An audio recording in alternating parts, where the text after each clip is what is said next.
You know what I love? That was so funny. How do you water aquatic plants? You start by, you son of a bitch. Yeah, well, you're so good with plants and stuff. Can you please tell me something? How frequently do you have to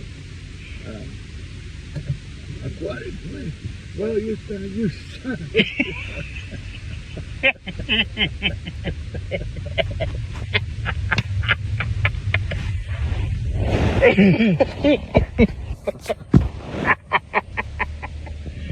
Oh, that was so good. And just like that dude on the train. I didn't see any garbage in New York City. Where'd you go? I'm blind. Oh, shit.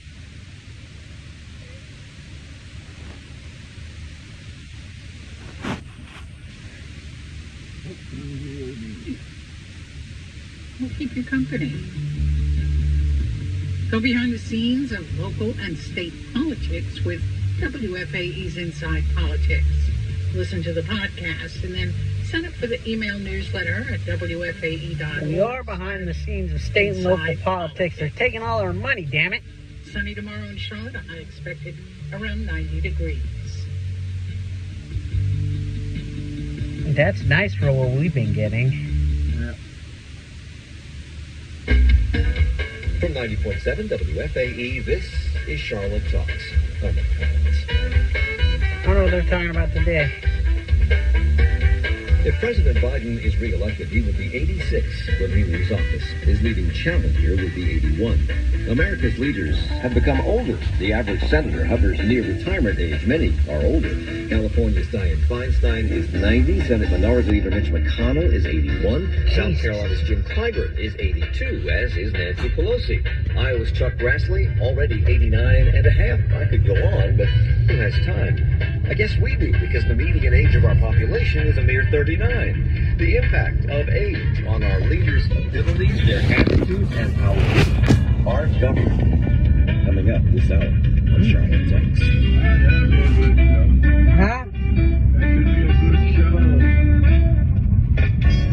Let's just get the hell out of this.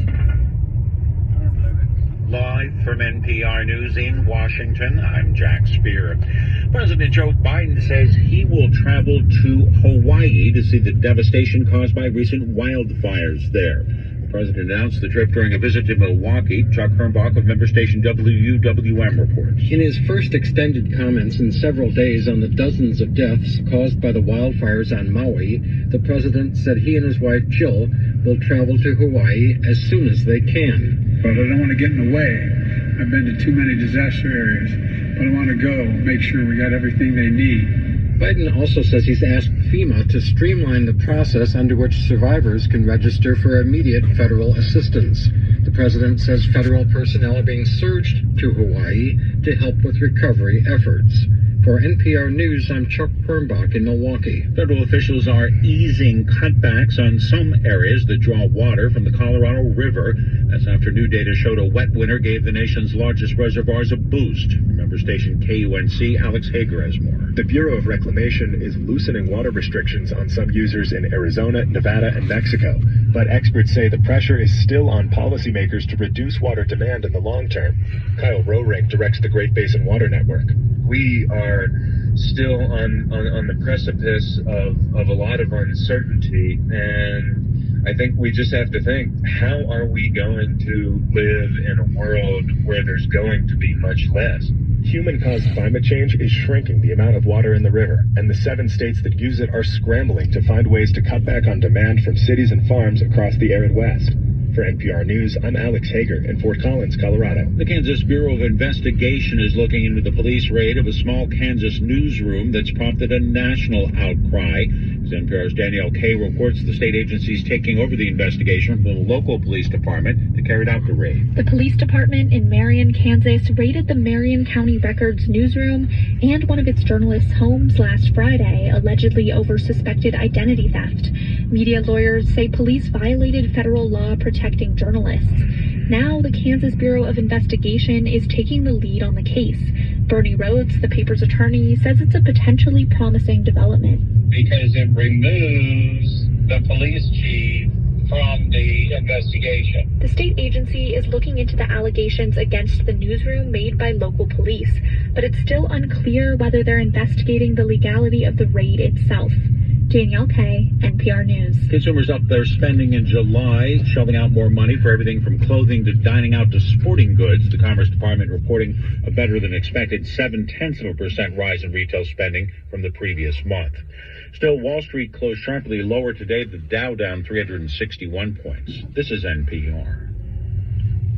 Russian forces have continued their missile strikes in Ukraine, leveling buildings and leaving civilian casualties in their wake.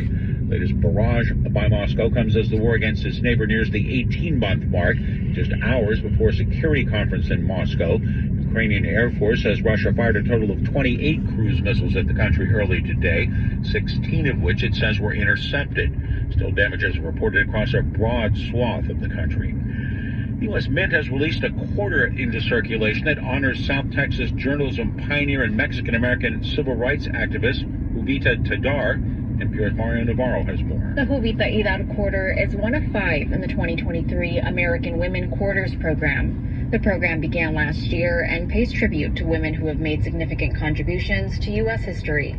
Tadar was a Mexican-American journalist, activist, teacher, and suffragist. The Laredo, Texas native wrote in-depth articles that championed the civil rights of Mexicans and Mexican-Americans in the early 20th century. The coin features an image of Tadar with her hands clasped and inscriptions detailing her accomplishments. I'm Maria Navarro in San Antonio. Child welfare advocates are filing suit hoping to force the Biden administration to halt imports of cocoa harvested by children in West Africa. There's at least some of the cocoa crop that winds up in popular chocolate desserts and candies sold in the U.S. as a result of child labor. Suit seeks to have the U.S. government enforce a 1930s era law that requires the government ban products created by child labor from entering the U.S. I'm Jack Spear, NPR News in Washington. Support for NPR comes from NPR stations. Other contribute. They still had child labor in this city until 1970, remember?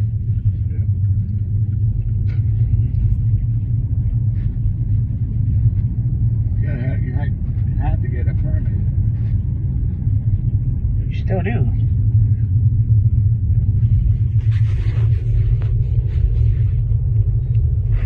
Yeah, everybody that works in, like, most of the people that work in a lot of restaurants are minors. Not all of them, but quite a bit of them. Right?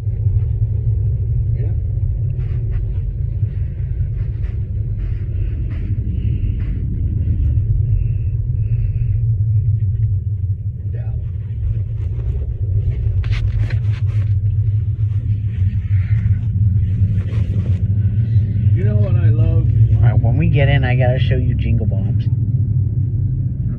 That shit's hilarious.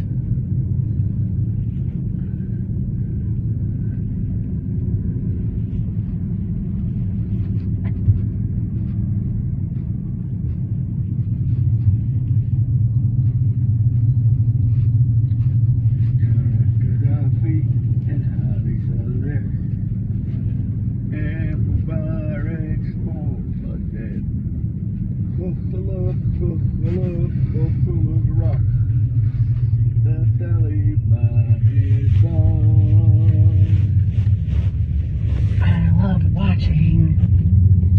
We got Osama. And he's dead. Al-Fahiri, son. Al-Fahiri, you're next. I thought they got him too. They got Al-Fahiri too? I thought they did.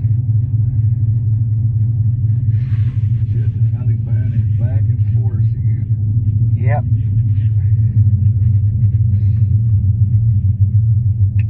I don't even know if them capitulating so fast was the fault of the mummy, but you know. No, it wasn't the fault of the money. But the 13 people dying, yeah, that was. The withdrawal and how it was handled.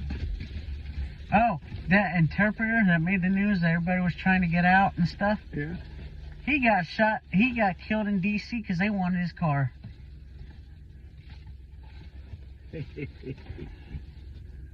He was safer in Afghanistan, wasn't he? Shit.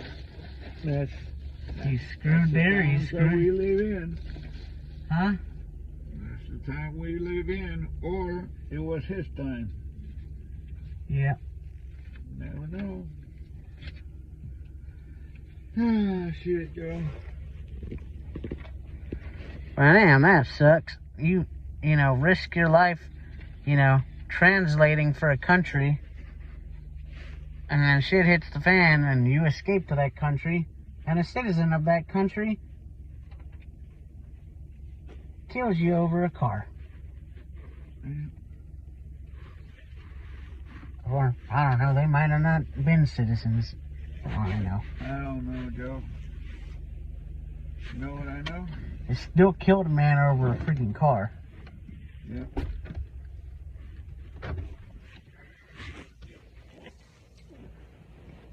How much I love you? Of course, Dad. Of all things to kill a man over, especially in a city with a metro system like DC has. Yeah. But, people who would kill somebody over a car don't have much sense to think like that.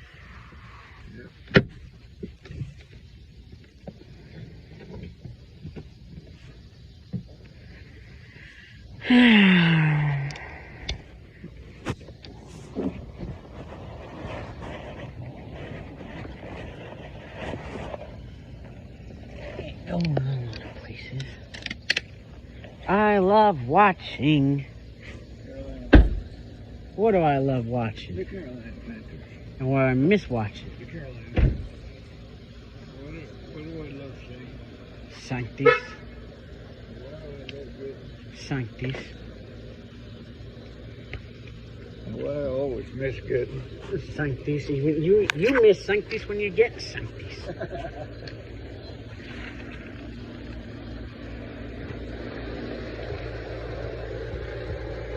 You know that?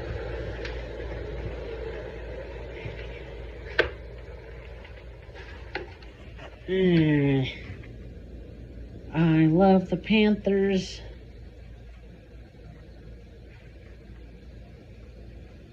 I want to ride this thing.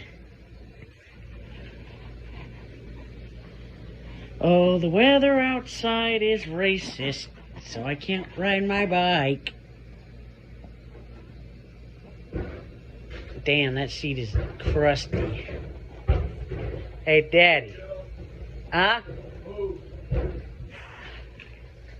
That back seat is crusty. Yeah. Everything about this bike is crusty. How do we fix it? Well, I ride it.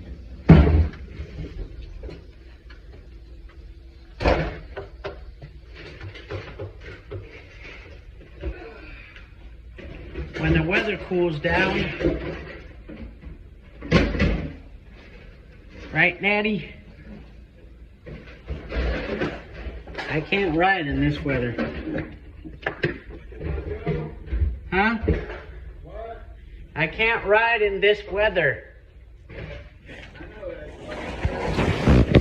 I'm barely walking.